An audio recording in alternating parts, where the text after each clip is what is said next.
Ngayong umaga po ay purihin natin ang Panginoong Jesucristo sapagkat ang Diyos ay dakila at makapangyarihan.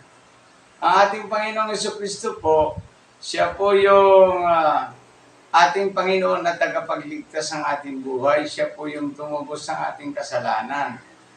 Sa mga Sunday School teacher, sa mga gustong magkwento sa mga bata, sa mga kwento sa matanda, kwento sa mga kabataan o kwento sa mga kababaihan, pwede natin itong magamit yung tinatawag nating oral.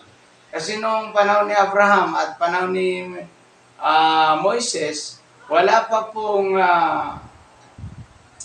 masusulatang papel. Kaya isinulat ng Diyos ang 10 utos sa 2 tapyas na bato. Isang patungkol sa Diyos at isang patungkol naman sa tao. Yun, ipapaliwanag ko po sa inyo sa pamamagitan ng kamay ang 10 utos. Kaya binigyan tayo ng kamay, mga daliri, para yung 10 utos ay hindi natin siya malimutan. Yan po, ito ay pwede natin gamitin sa mga bata, sa matatanda, sa mga Sunday School department natin. Una po, 10 utos. Tingnan niyo po sa aking kamay, dito ko po ipapaliwanag ang 10 utos para hindi natin makalimutan. 10 utos. Una, siya lamang ang ating sasambahin, isa lamang ang Diyos na makapangyarihan, siya lamang ang ating sasambahin. Pangalawa, huwag kang gagawa ng mga inanyuhang kalarawan upang sambahin. Pangatlo, huwag mong gagamitin ang pangalan ng Diyos sa walang kabuluhan. Huwag mo siyang babanggitin na sa walang kabuluhan ang Panginoon.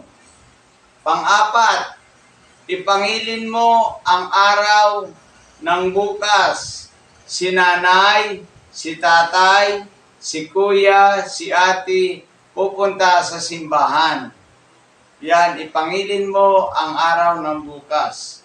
Panlima, igalang mo ang iyong ama't ina.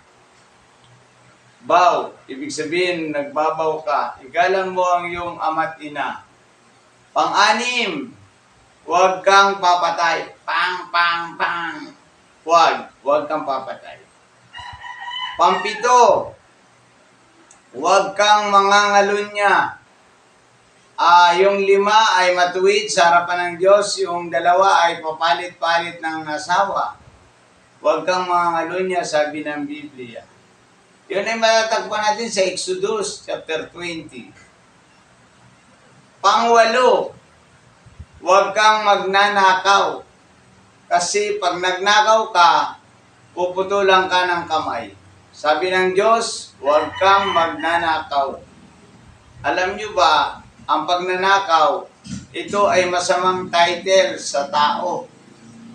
Pag dumarating ka pa lang sa bahay ng iyong kaibigan, mag-ingat ka, andyan yung magnanakaw. Kaya huwag tayong magnanakaw. Lalo pa tayong mga Kristiyano, huwag tayong kukuha ng hindi sa atin po. Pansyam, huwag kang sasaksi sa hindi katotohanan. Halimbawa, huwag kang magtitistigo sa walang katotohanan. Yung mga kasinungalingan ay huwag mong titistiguan yan. Huwag kang magpapatotoo dyan. Pang-10, huwag mong kukunin ang pag-aari ng iyong kapitbahay. Do not covet. Yan, huwag mong kukunin ang pag-aari ng iyong kapitbahay.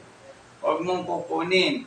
Ano man ito, hayop man ito, asawa niya ito, o anumang bagay na pag-aari ng kapitbahay mo ay huwag mo itong kukunin.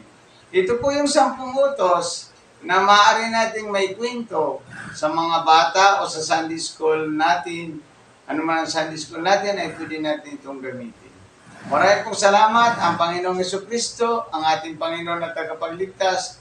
Dalangin ko po na sana'y natuto kayo sa ating munting kwento ng Biblia. Salamat po.